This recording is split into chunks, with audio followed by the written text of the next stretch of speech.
ஸ்ரீ ஸ்ரீ பரமஹம்ச யோகானந்தர். மகா அவதார் பாபாஜி என்று அனைவராலும் அழைக்கப்படும் மகாயோகி சித்தர் ஏறக்குறைய 2000 ஆண்டுகளாக உயிரும் உடலுமாய் வாழ்ந்து கொண்டிருக்கும் பிரபஞ்சத்தின் அம்சமான பாபாஜி அவர்களின் சீடர் பரம்பரையைச் சேர்ந்தவர்தான் பரமஹம்ச யோகானந்தர். பாபாஜியின் அருளாலும் ஆணையின் பேரிலும் கிரியா யோகம் என்னும் யோக கலையையும் இந்து மதத்தின் ஏனைய சிறப்புகளையும் மேலை நாடுகளில் முக்கியமாக அமெரிக்காவில் பரப்பியவர் பரமஹம்சர். பாபாஜியின் நேரடி சீடர் லாகிரி மகாசயர் என்பவர் வட இந்தியாவில் காசியில் வாழ்ந்து பாபாஜியால் பயிற்றுவிக்கப்பட்ட கிரியா யோக கலையை அமைதியான முறையில் உலகுக்கு தந்தவர். அவருடைய சீடர்களில் ஸ்ரீ யுக்தேஸ்வர் கிரி மற்றும் பரமஹம்சரின் தந்தையும் ஒருவர்.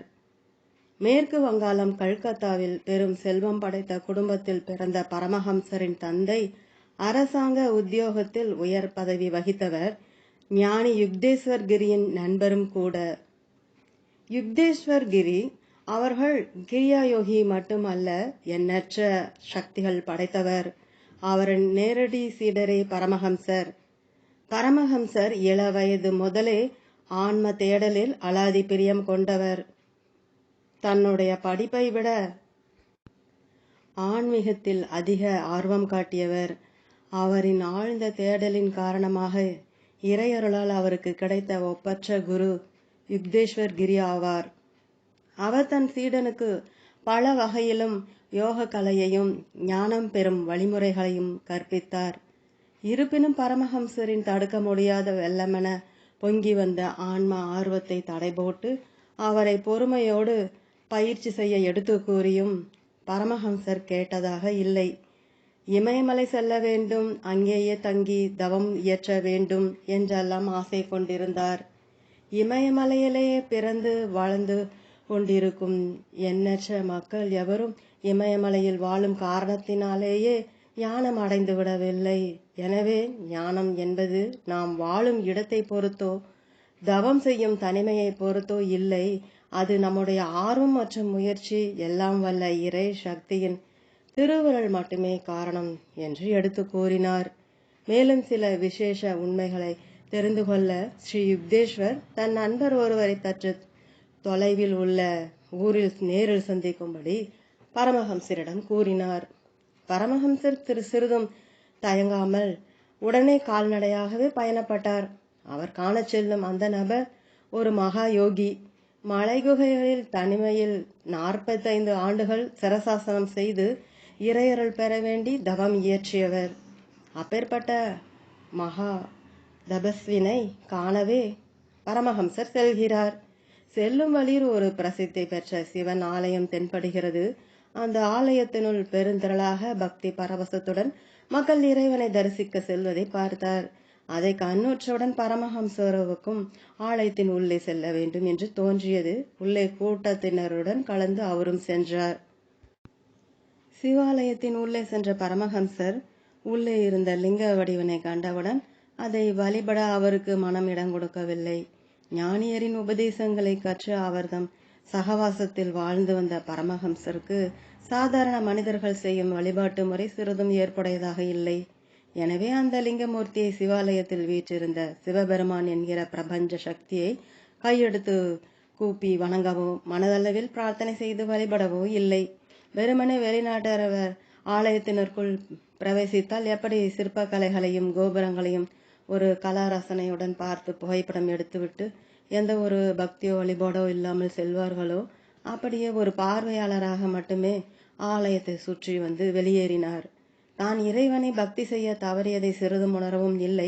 அது விஷயமாக அவருக்கு வருத்தமும் இல்லை. அவர் நோக்கமெல்லாம் புதிய யோகியை தரிசித்து ஞானம் பெற ஏதேனும் கற்றுக்கொள்ள வேண்டும் என்பதிலேயே இருந்தது.